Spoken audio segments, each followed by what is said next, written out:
Good morning everyone. Myself Swati KS, Assistant Professor in the Department of Data Science, Sri Siddhartha Institute of Technology, Tumkur, under the University of Sai. Today I am going to discuss the working principle of KNN and K-means. So before going into the actual topic, I just want to give some brief introduction to machine learning. So machine learning is a collection of algorithms and techniques which enable the computers to learn from data, which means instead of giving the step-by-step instruction to the computer, we provide example. So from those examples, machines will learn the pattern and make prediction. Based on how much it learn, it is going to predict or it is going to make the decision. There are three major types of problem that machine learning is capable of solving. The first one is classification. Classification is nothing but predicting the class, predicting whether this is A or B. For example, predicting a person belongs to class A or class B. Similarly, if I have an image, it will classify that whether the image belongs to cat or dog. If I have a flower, it will predict whether this is rose or jasmine, which means it will predict the class where the input data belongs to. And the second one is regression. Regression is nothing but continuous prediction of value. For example, based on the previous weather report or weather temperature report, regression will predict the weather for next week. Similarly, based on the past stock market data, regression will predict the data for next quarter. Next is clustering. Clustering is nothing but grouping similar data points or objects. Okay, clustering is nothing but it will group the similar item together. So next we have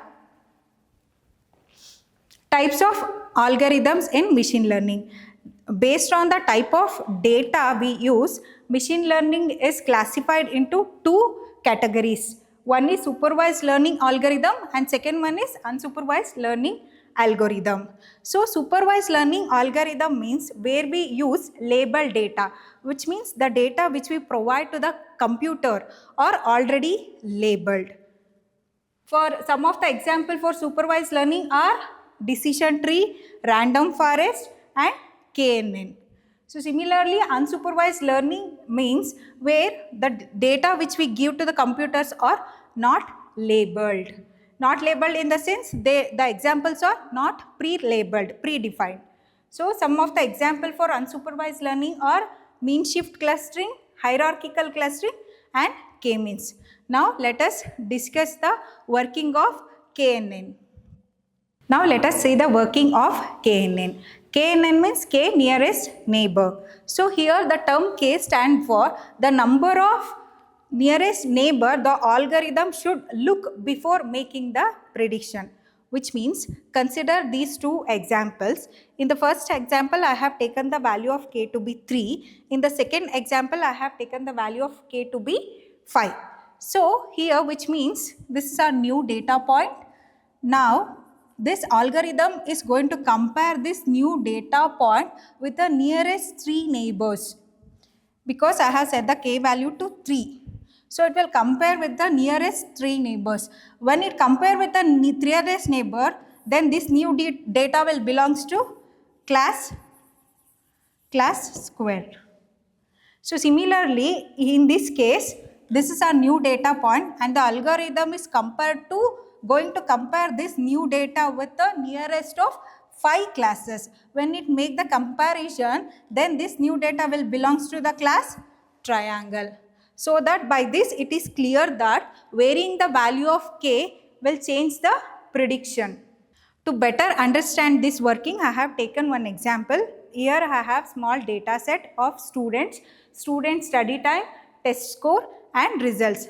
The student who studied for 2 hours has got 85% and his result is pass. So similarly, this is our new data. This is our data of new student. He studied for 2 hours and he got the percentage of 75 and now we need to predict.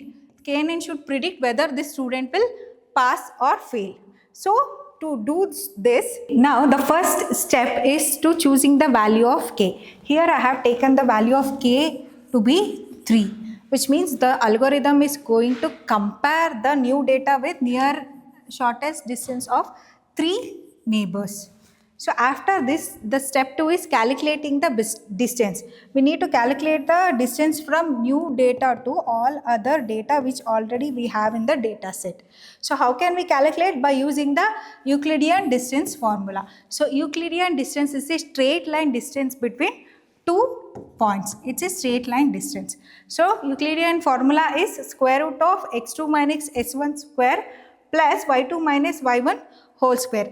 And we have substituted the values here. The value of x2 is 2 and x1 is 2. I have substituted that. And similarly, value of y2 is 75 and y1 is 85. So the final distance I have got is 10.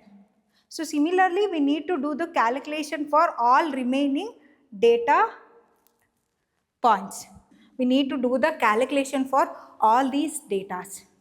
So after doing the calculation,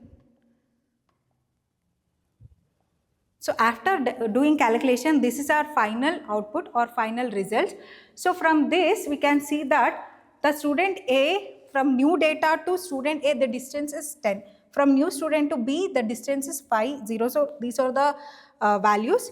So now we need to find the result of the new students. So for that we need to compare. As I said before, we have set the value of k to be 3. I am going to check for the 3 nearest neighbor, which means 3 shortest distance. Here the 3 shortest distance is 5, 5 and 10. So if I look at the results, he is pass, fail and pass. So pass, fail and pass. So majority vote is for pass. So the new result, the new student will be pass in the exam. So this is the working of KNN. So now we see the working of K-means. In K-means is an unsupervised learning algorithm which group the similar data points into K clusters.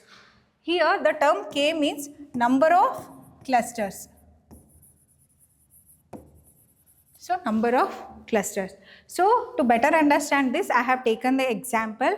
These are all the data points and I have plotted the corresponding graph here. So initially we need to take the centroid. Centroid is nothing but center point of the cluster. So initially there is no rule that we should take the centroid in this particular place. We can choose it randomly. So I have taken the values of centroid to be 2, 1 and 6, 6, which is, this is our new centroid. 2, 1 and 6, 6. These are all our first initial centroids. Next, step 2 is, next we need to calculate the distance. Again here also we are using the Euclidean distance.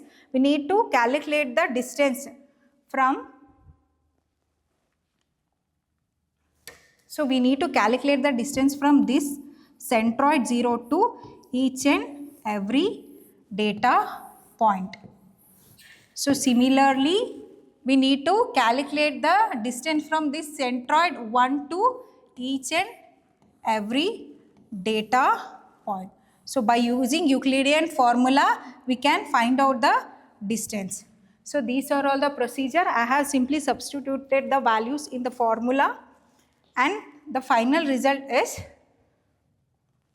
so this is our final results.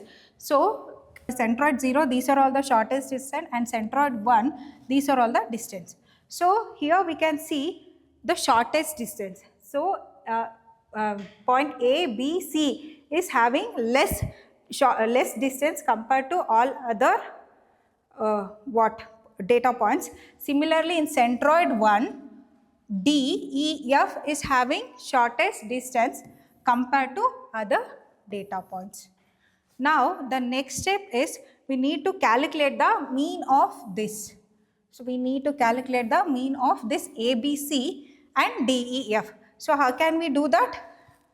We simply calculate the mean. So mean of A, B, C is 1 plus 1.3 and 3. The values here I have taken from this graph. You can see that.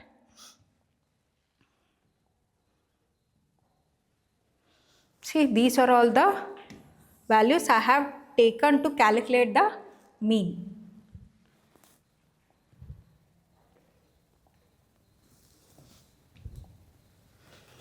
So this is our mean for x, value x. This is our mean for value y. So similarly for centroid 1 we need to calculate the mean. This is the mean for our x value and this is our mean for y. So now we have got new centroid. New centroid is what? This is our x1, y1. This is our x2, y2.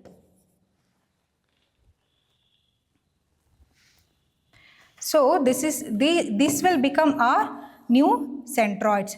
We need to plot them on the graph. So centroid 0 is 1.83 and 2.33. 1.83 and 2.33 means 1.83 and 2. This is our new centroid 0. Similarly, centroid 1, new value for centroid 1 is 4.33, 5.6. 4.33 and 5.6. 4.33 and 5.6.